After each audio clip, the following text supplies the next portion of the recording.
بسم اللہ الرحمن الرحیم۔ نماز کے دوران اگر ہوا خارج ہو جائے تو کیا کرنا چاہیے؟ اگر ہم پہلی صف میں یا باجماعت نماز ادا کر رہے ہیں اور ہمارے پیچھے 3-4 صفیں مزید ہیں اور تب نماز کے دوران ہوا یا ریح خارج ہو جاتی ہے تو اس صورت میں ہمیں کیا کرنا چاہیے؟ کیا ہم نماز جاری رکھ سکتے ہیں یا وضو برقرار رہتا ہے؟ یا اگر ہم دوسروں کی نماز میں ڈسٹرب نہ کرنے کی نیت سے وہیں کھڑے رہے اور بعد میں وضو کر کے نماز کو مکمل کر لے تو کیا ہمیں باجماعت نماز کا ثواب ملے گا؟ ناظرین گرامی، ایسے سوالات ہیں جن کے بارے میں ہم پوچھنے سے بھی شرماتے ہیں، اور پھر جب کبھی ہمارے ساتھ ایسا معاملہ پیش آتا ہے تو ناعلم ہونے کی وجہ سے ہم اپنی نماز خراب کر بیٹھتے ہیں، بلکہ اکثر کا تو ہم ثواب کی بجائے گناہی حاصل کر بیٹھتے ہیں۔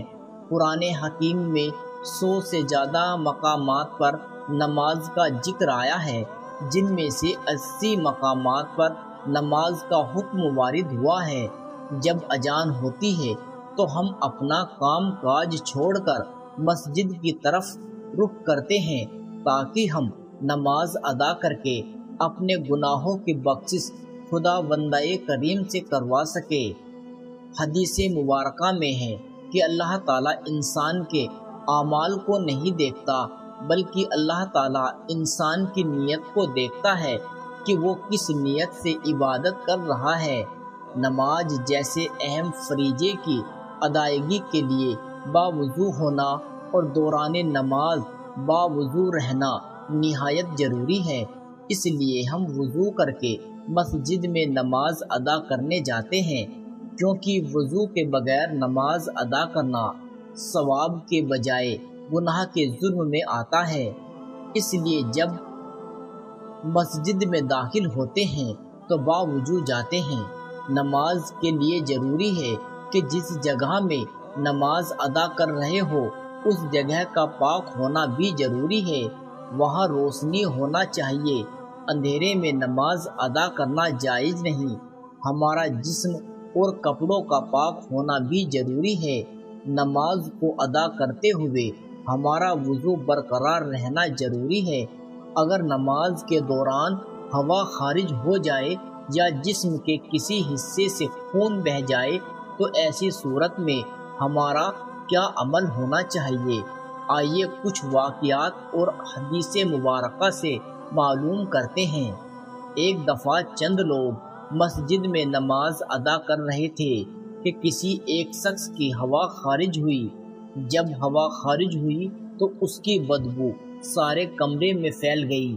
جو لوگ نماز ادا کر رہے تھے سب کو معلوم پڑ گیا کہ ہم میں سے کسی نہ کسی بندے کا وضو ٹوٹ چکا ہے، پر بندوں میں سے کسی نے یہ محسوس نہ ہونے دیا کہ کس کا وضو ٹوٹا ہے۔ اس نے مارے شرم کے نماز نہ توڑی بلکہ نماز کو جاری رکھا۔ اس کا پردہ رکھنے کے لیے یہ چاہیے تھا۔ وہاں جو 24 لوگ نماز ادا کر رہے تھے وہ سارے وضو کر کے دوبارہ نماز ادا کرتے تاکہ اس بندے کو شرمندگی نہ محسوس ہوتی، پر نمازیوں نے ایسا نہ کیا۔ ہمارے دین اسلام میں یہ حکم ہے کسی کے پردے کو ظاہر نہ کیا جائے جس سے اس کی دل آزاری ہو، لیکن یہاں سوال دل آزاری کا نہیں ہے، جیسا کہ حضرت علی بن طلق رضی اللہ تعالی عنہ سے روایت ہے کہ نبی پاک صلی اللہ علیہ وسلم نے ارشاد فرمایا، جب تم میں سے کسی کی نماز کے اندر ہوا خارج ہو جائے تو چھوڑ کر چلا جائے اور وضو کر کے دوبارہ نماز پڑھے۔ اس حدیث مبارکہ سے معلوم ہوا نماز میں وضو ٹوٹ جانے کی شکل میں اپنی جگہ کھڑا رہنے کی اجازت نہیں ہے، بلکہ وضو کر کے دوبارہ نماز میں شامل ہونے کی ترغیب دی گئی ہے۔ ایک اور روایت میں حضرت عائشہ رضی اللہ تعالی عنہا کا بیان ہے کہ حضور اکرم صلی اللہ علیہ وسلم نے ارشاد فرمایا، جسے نماز میں نقصیر یا بندی آ جائے وہ دوبارہ وضو کرے، جہاں سے نماز چھوڑا تھا وہیں سے شروع کر دے، لیکن اس دوران کسی سے کلام نہ کرے۔ اسی طرح حضرت عائشہ صدیقہ رضی اللہ تعالی عنہا سے مروی ہے کہ دوران نماز وضو ٹوٹ جانے کی صورت میں صفوں سے نکل کر جانے کے بارے میں بتایا گیا ہے۔ نبی کریم صلی اللہ علیہ وسلم نے ارشاد فرمایا، اگر کوئی نماز میں بے وضو ہو جائے تو ناک پکڑ کر علیحدہ ہو جائے۔ حدیث میں ہے، اگر کوئی مسلمان با جماعت نماز ادا کر رہا ہے تو اس کی ہوا خارج ہو جائے، چاہے وہ پہلی صف میں کھڑا ہو یا دوسری صف میں، اس کو چاہیے کہ نمازیوں سے الگ ہو جائے تاکہ اس کی بدبو دوسرے نمازیوں کو تنگ نہ کرے۔ وہ دوبارہ وضو کر کے جماعت میں شامل ہو جائے، اور اگر کوئی رکعت چھوٹ جائے تو اسے بعد میں مکمل کر لے۔ بعض اوقات نمازی کو وہم ہونے لگتا ہے کہ اس کی ہوا خارج ہوئی ہے، حالانکہ ایسا کچھ بھی نہیں ہوتا۔ یہ شیطانی وسوسے ہوتے ہیں جو انسان کی نماز خراب کرنے اور اس میں عدم خشوع کے لیے پیدا کرتا ہے۔ اس لیے نمازی کو اس وقت نماز نہیں توڑنی چاہیے جب تک کہ اسے ہوا خارج ہونے کا یقین نہ ہو جائے۔ عباد بن تمیم اپنے چچا سے بیان کرتے ہیں کہ ایک شخص نے رسول کریم صلی اللہ علیہ وسلم کے سامنے شکایت کی۔ اسے نماز میں خیال سا آتا ہے کہ اس کی ہوا خارج ہوئی ہے، تو رسول اکرم صلی اللہ علیہ وسلم نے ارشاد فرمایا، نماز اس وقت تک نہ توڑے جب تک اسے ہوا خارج ہونے کی آواز نہ سنے یا اس کی بدبو نہ پائے۔ حدیث سے یہ مراد نہیں حکم آواز سننے کا یا پھر بدبو آنے کا متعلق نہیں ہے، بلکہ مراد یہ ہے کہ ہوا خارج ہونے کا یقین ہو جائے، چاہے اسے آواز آئے یا نہ آئے۔ دین اسلام میں یہ حکم کسی جگہ بھی موجود نہیں۔ اگر نماز کے دوران آپ کی ہوا خارج ہو جائے تو آپ اپنی نماز کو جاری رکھیں۔ اگر آپ ایسا کرتے ہیں تو آپ ثواب کی بجائے گناہ کو حاصل کر رہے ہوتے ہیں۔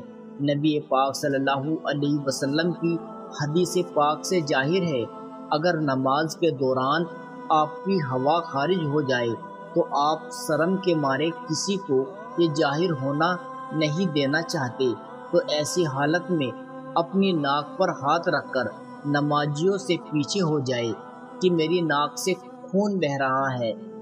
دوسرے سبھی یہ سمجھیں گے کہ اس کی ناک سے خون بہنے کی وجہ سے وضو ٹوٹا ہے، اس لیے وہ دوبارہ وضو کر کے نماز ادا کرے گا۔ اس سے اس بندے کی عزت بھی رہ جائے گی اور نماز بھی ادا ہو جائے گی۔ میرے پیارے بھائیوں، ناک سے خون بہنا اور ہوا خارج ہونے کی وجہ سے یہ سب صورتوں میں وضو ٹوٹ جاتا ہے۔ اگر ایسا ہو تو نمازی کو دوبارہ ایسی وضو کر کے جماعت کے ساتھ ملنا چاہیے۔ جو رکعت باقی رہ جائے اس کو بعد میں ادا کرنا چاہیے۔ کچھ لوگوں کو یہ بیماری ہوتی ہے کہ ان کی بار بار ہوا خارج ہوتی ہے، ان کے ناک یا جسم سے کسی حصے سے خون بہتا رہتا ہے۔ شوگر کی وجہ سے پیشاب کے قطرے مسلسل گرتے رہتے ہیں، تو ان لوگوں کے لیے حکم ہے وہ نماز سے پہلے تازہ وضو کر کے نماز ادا کرے۔ اگر ابھی وضو کیا ہے اور نماز کے لیے کھڑا نہیں ہوا تو اس کی ہوا خارج ہو گئی ہے یا اس کو قے آ گئی ہے، تو وہ پھر دوبارہ سے وضو کر کے نماز کے لیے کھڑا ہو جائے۔ اگر وہ ایسا نہیں کرتا تو اس کی نماز قبول نہیں ہوگی۔ اور یہ بھی یاد رہے کہ اگر اخراج ریح کا تقاضا ہو تو ریح کو بامشقت روک کر نماز مکمل کرنا مکروہ تحریمی ہے۔ اگر البتہ نماز قضا ہو رہی ہو تو نماز قضا کرنے کے بجائے ریح کو قابو کر کے نماز مکمل کرنا بہتر ہے۔ اللہ تعالیٰ سے دعا ہے کہ اللہ پاک ہمیں 5 وقت کی نماز با جماعت اہتمام کے ساتھ باوضو ادا کرنے کی توفیق عطا فرمائے۔ اللہ کریم اس ویڈیو کو دیکھنے والے ہر فرد کی تمام غلطیوں کوتاہی کو معاف فرما دے، آمین۔